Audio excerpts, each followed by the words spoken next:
Şərq Türkistan meselesi şundaq bir mesele. Chet eldə ilib berilayotgan biyyəti deməkçi boğunun Kameradan biraz yiroq tursanız, belki yakın bo'ldingiz kameraga. Siyasətdə oxşamagan siyasi iddialarda fəaliyyət qılayotgan jangovar yoshlarimiz var.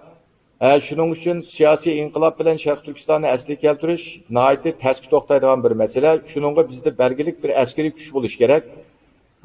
Dünyanın başka yerlerdir yaşayotgan jangovar yoshlarimiz o'zlarininki kurash nishonisini, ya'ni Sharq Turkiston Cumhuriyetini asli keltirishni iborat buyuk nishon qilgan holda har qanday bir siyosiy, ya'ni qurolli harakatlarni ilib borsa, xalqaroning olqishiga va xalqaroning qo'llashiga erishishdi deb o'ylayman.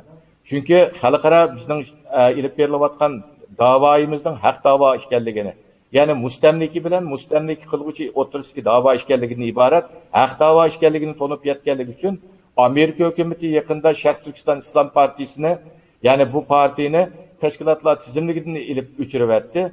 Yani bizden kişilik hukuk meselemizden hazırki müstakillik meselesi ötkenlikten ibaret büyük gayemizden halkara tonup yetti ve bunun destek veriyordu.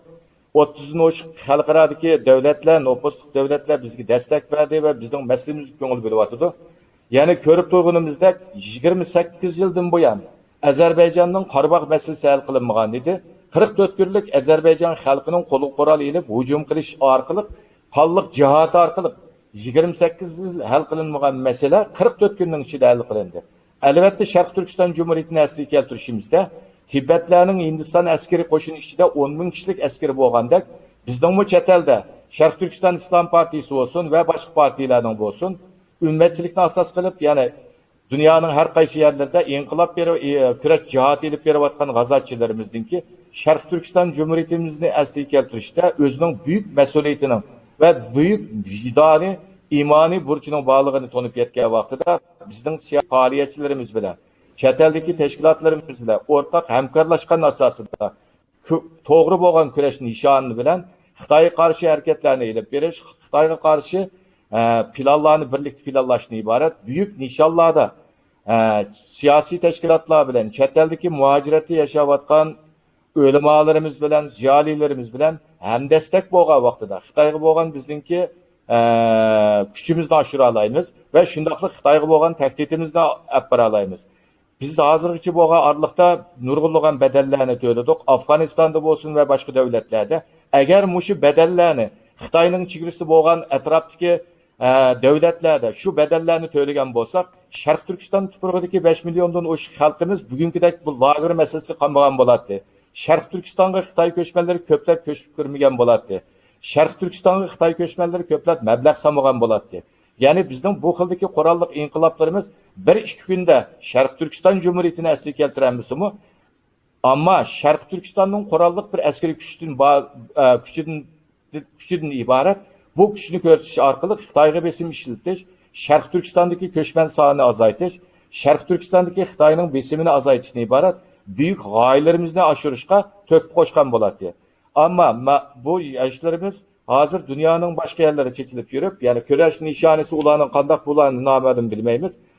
Siyasi teşkilatlarımız olsun ve muhaciretki başka faaliyetçilerimiz olsun, Şərq Türkistan Cumhuriyeti'ni asli keltirişte, Şərq Türkistan meselesine əməl qaşırışda bizden askeri bir gücümüzün şəkillenişi ve bu güçlerinki canlıq faaliyetlerini ilip verip, Xitay'a məlum dərəcədə təsir göstərilən güçki yetiş üçün muhaciretli yaşabatkan Uygurlarının bir yandan baş çıkarıp, xalqaranın qollaşını qoluq keltirip, diplomatik yollar bilen bir qisatlarının qollaşını qolumuzu keltirip durup, küreş nişanımızı siyasi ve korallık arkalık ilip verilgan vaxtıda Azerbaycan'ın 28 yıldan bu yan əməlgə aşmağan Qarabağ meselesinin 44 günlük korallık cihat kılış arkalık əməlgə işini ibaret bu ülgünü biz ülgü tutturup İnşallah Allah Teala nesip etip kalsa bizden şundak bir koşulduğumuz şekillenip Xitay'a karşı korallık bir küreş hareket edip verilgan vaxtıda 70 yıldan bu yan əməlgə aşıranmağan Şərq Türkistan Cumhuriyeti'ni asli keltiriş gayemiz belkim 70 gün işi əməlgə işi mümkün. Şunlaşka çet elde dünyanın her kaysi yerlerde, Suriye'de olsun, Afganistan'da olsun, her yerde yaşavatkan, yani bu kıldaki, yani imanı pak, vicdanı sap, özünün büyük hayisi üçün küreş ilip verivatkan yaşlarımızdınki, bizden siyasi teşkilatlarımız bilen, siyasi faaliyetçilerimiz bilen, ortak bir nişan, ortak bir küreş bilen, müstakil Şərq Türkistan'ı kurmayı durup, yaxshi musulmon bo'lishning ehtimolligining yo'qligini, ya'ni yaxshi musulmon bo'lish uchun yaxshi bir davlat qurishimizning, yaxshi bir millat bo'lishi kerakligidan iborat bu g'oyamizni ularga tunishtirib, o'rtaq bir yangidan bosh chiqargan vaqtida biz Sharq Turkiston masalasini amalga oshira olamiz. Sharq Turkiston masalasi shunday bir qurolli kuchlarning askariy kuchi kelgan vaqtida Xitoyning tinchlik so'kitiga keladi. Bu yil masalan 2-oyda ilib aytilgan bo'lsak, Afg'oniston bilan Afg'onistondagi Talibanlar bilan Amerika tinchlik kelishimi imzoladi. Ilgirki vaqtlarda Talibanmi terrorlik nima deydi? Tizimlik deydi. Tinchlik kelishimi Sharq Turkiston masalasi jumlamni yig'ib etsam, qanday vaqtida amalga oshadi va Xitoy hukumatı qanday vaqtida üstel üstüge keladi va xalqaro bizga qanday vaqtda yordam qiladi deganda, bir qo'limizda Qur'on, bir qo'limizda Qur'on kerim bo'lgan vaqtida Sharq Turkiston masalasi amalga oshadi deb qarayman. Hammalarga ko'p rahmat. Ko'p rahmat doktor, Alloh razı bo'lsin qimmatli so'zingiz uchun. Yaponiya Kagoshima Xalqaro universiteti o'qituvchisi doktor Haji Qutlug' Qodirining bu qimmatli so'zi uchun ko'p rahmat aytamiz. Rahmat sizga.